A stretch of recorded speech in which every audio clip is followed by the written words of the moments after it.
the early game, the 3 o'clock start, and the Chiefs are 7.5-point favorites as well. And, we'll start with the Titans and the Chiefs. When I look at this game, and I was listening to R.J. Bell today on with the guys from 10 to 1, he brought up a really good point. He said, you're asking the Titans to win 4 straight road games. He said the NFL never schedules a team 4 straight road games. It's too difficult. He also brought up that what Derrick Henry has done just isn't done. And to have that many carries and that much of a workload for another week, he expects that there's going to be a little bit of a drop-off. Now, the Chiefs actually lost to the Titans earlier this year. But I read several stories today in The Athletic, and they said everybody says that, with Derrick Henry, keep the ball out of the hands of Patrick Mahomes. And a lot of the guys that I read said that's not necessarily the case. The Chiefs still have to get the ball. And the Titans have to make sure that every time they have an expanded drive that they do score a touchdown. Because although the Titan defense is going to be better than what the Chiefs faced last week, the Chiefs are still going to be able to put up a lot of points. And I think that Tannehill's going to have a game. He has not had a game. He has not had to. He has not had a game in the last 2 weeks. Is he going to be able to put up big numbers? Because I think they're going to have to score about 28 points to even think about beating them. I would think so, Michael. I mean, this is really a tall order. The one thing that you can't ignore is that Kansas City has really struggled historically in these situations, and Andy Reid has as well. Correct. But putting that aside, running the football, to me, is only important when you're protecting a lead. If it becomes a shootout, which occasionally it does with Kansas City, you go back to that great Monday night game last year against the Rams. You go back to the game earlier this season where it just against Houston in the playoffs. How are you supposed to hang with this team that can go out there and on 5 plays score a touchdown? And then you're going to ask Henry to do something that hasn't been done in 10 years, logically, and that is to run the ball 30-plus times 3 straight weeks. That just does not happen. Yep. So if the Titans get a lead, I can see them running the ball, keeping it out of the hands of Mahomes. But if they're going to exchange points, eventually Tannehill's going to have to get with the program and start throwing the ball.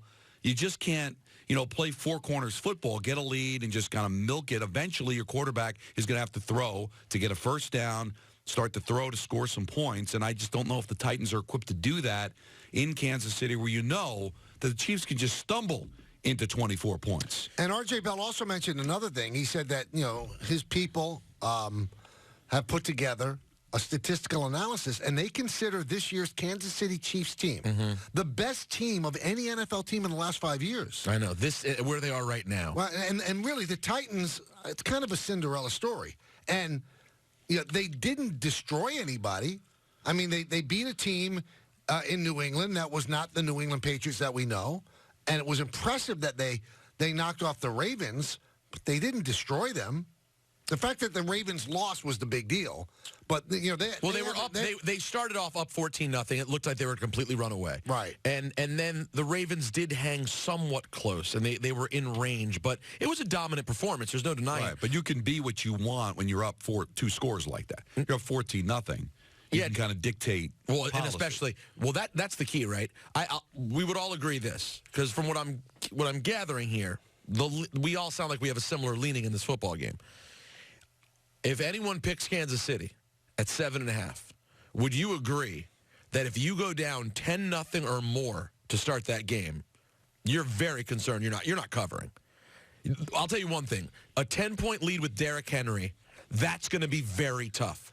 I'm not saying you can't win, but a deficit against a team that can run the ball like Tennessee is a problem.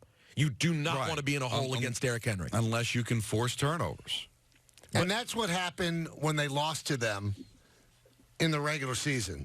The Chiefs turned the ball over. So they've got to play cleaner football. Andy Reid can't become championship weekend Andy Reid, where he's only been to 1 Super Bowl. I think he's lost 4 championship games. So, I mean, if you're betting the Titans, you're betting on Cinderella. And maybe you're betting the Titans and go, it's going to be a tighter game, maybe a backdoor cover.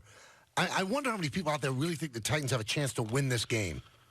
I just wonder. I thought about it, and I think they'll be game. I don't think this is going to be a blowout cover. I think Kansas City's going to win by about 10 points. I don't see them blowing out Tennessee. I think this is a really tough.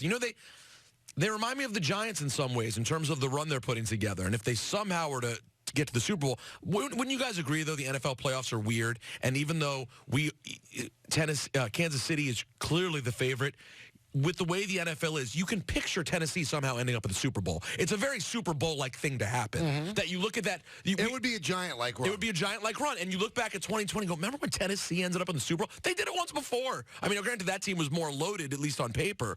But I wouldn't be shocked if they somehow won. But it does appear that this Chiefs team is in the zone. And I love the way they must feel coming after. Not only they win last week, but to go on that 51-7 run to end the game. When they were down 24-0, they had a 6% chance of covering, according to Vegas. Which is high to me. I know. You're surprised it's even 6. But 94% that they were not going to cover. And they covered easily. You knew basically by halftime they would cover. But I think it could be a nail-biting cover this week. It's such a... Tennessee's on this great run, but here's the problem I have with the comparison of the Giants' runs in 2007 and 2011. Yes, the Giants were able to run the ball. Yes, their defense put pressure on the quarterback, and their defense played well in those games in the playoffs, and they were road warriors. With the exception of that home win against Atlanta in 2011, all the games were on the road. But their quarterback can make a play. Eli made plays, right? Is Tannehill going to make a play? I would think at some point, this game is going to be in the hands of Tannehill to make a play. Can he do that? I think he can't. Listen, he's 8-3 as a starter, 9-3 as a starter since taking over for Mariota. But in the playoffs, he hasn't been asked to do it. I think Kansas City will present an opportunity for Tannehill where he's going to have to convert on a 3rd and 10 from his own 20-yard line. Otherwise, they're going to give up the ball. He's going to have to make a play. But Don, I have a question for you, though. If they go on to win the Super Bowl, how much does Derrick Henry and the Titans winning shove your Saquon argument right up your you-know-what? They don't have a receiver. They have one receiver who has 52 receptions. A.J. Brown has 52 receptions. They pound the football, 1,500 yards this season from Derrick Henry. So, yeah, but their stat, like Gettleman gave out a stat that the top 4 passing teams didn't make the playoffs. That's the top 4 passing yardage teams. You have to have the threat of a pass. The top 7 teams with the top 7 quarterback ratings all made the playoffs.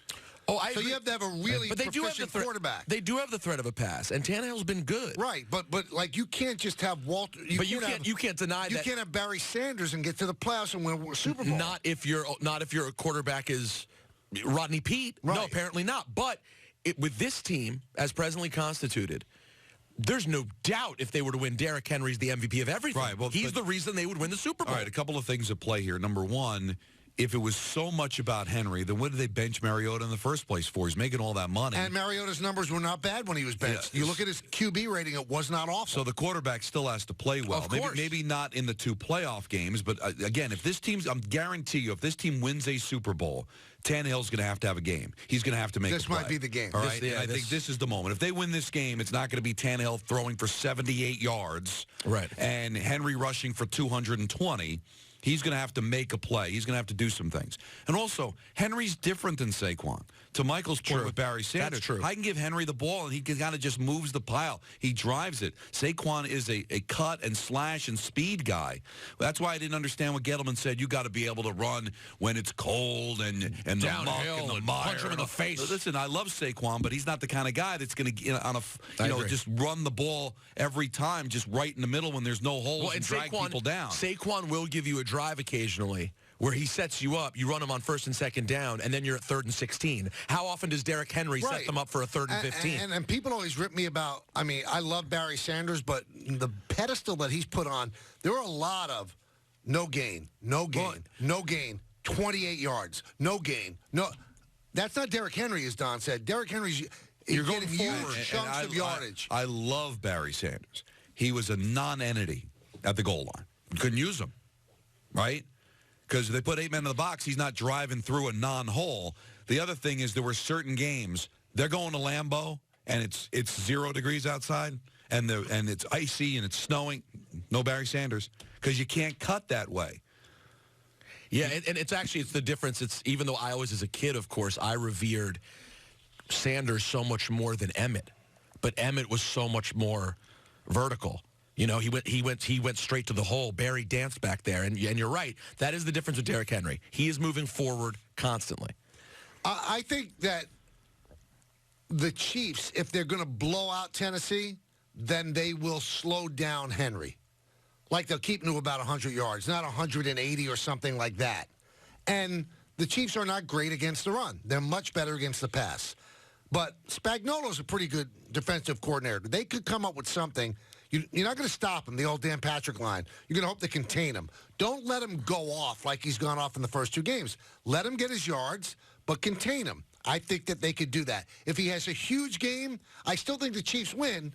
It's going to be close whether or not they cover 7.5. I have a trivia question for you. Do you know how many yards Derrick Henry has through 2 games? Like 390? 377, I think. It's ridiculous. Do you know how many touchdowns he has through 2 games? Just 2, right? 1. Yeah. How crazy is that? That's why the things that I was reading today, he is not as much of a factor in them winning those games as you think. He did not account for the offense. I mean, their defense has played a big role as well. Obviously, Tannehill's only thrown for 77 and something like 88 yards. Which is just so insane. they might just have, as Don would say, they might just have the Kavorka. They might have it all the mojo going their way this year. I'm not sure. Yeah, but they just haven't faced in the 2 playoff games as explosive an offense that Kansas City brings to the table. Right? Baltimore's a very good offensive team that ran the ball a lot, but were they had a great MVP quarterback. But are they going to do what Kansas City did last week? No, that's not that. They Scored have 6 straight, but not that way. But, you know, it's a great story. I'd like to see it continue. I really would. But this is a tall order, man. I don't want to see it continue. I want to see Kansas City in the Super Bowl. I want to see Pat Mahomes in the Super Bowl. Why would you want it to continue? Because I do like underdog stories. Yeah, but right? think about then look at Andy Reid as the underdog. You have the right. He needs a Super Bowl title to be a Hall of Famer. You have every right, Don, to root for the underdog, and I generally do. But I'm with Michael in this case. I don't want one of those Super Bowls where the only person who thought it was good was Trey Wingo. I want Kansas City in the Super Bowl. I want touchdowns in the Super Bowl. I want to see Patrick Mahomes play. You know, that conversation you guys educated me to the other day because I wasn't old enough to really appreciate what's happening with Dan Marino. Dan Marino gets there early and thinks he's going to have more chances, and then you don't. We act like Patrick Mahomes is going to have a Super Bowl team around him forever. He might be the greatest quarterback of all time, and this might be the only time he's there. So you don't know. It's been 9 years since Aaron Rodgers had a chance to win a Super Bowl. He's 36 years old now, too, so... Mahomes? My God, the last couple years have gone fast. Not Mahomes. Oh, Rodgers. Got it. This portion of the Michael K. Show on 98.7 ESPN is brought to you by PC Richard & Son. Get ready for the big game with a new TV from PC Richard & Son. Buy it today, and PC Richard & Son will deliver your new TV tomorrow for free. Big game savings only at PC Richard & Son. Did you see Kyler Murray was talking to a newspaper in Arizona and said, yeah, I'd like to play both sports. Well, really, how's it going to happen, Kyler? So the Cardinals are going to give you the first 4 weeks of the season off? Baseball's not going to let you play in September? What happens if that team goes to the World Series? You're going to miss 8 games? You're going to do what Deion Sanders did, just miss the games on Sunday? I don't think it's workable. I really don't. No, of course not. Neither team's going to want it. Neither sport's going to want it. All right.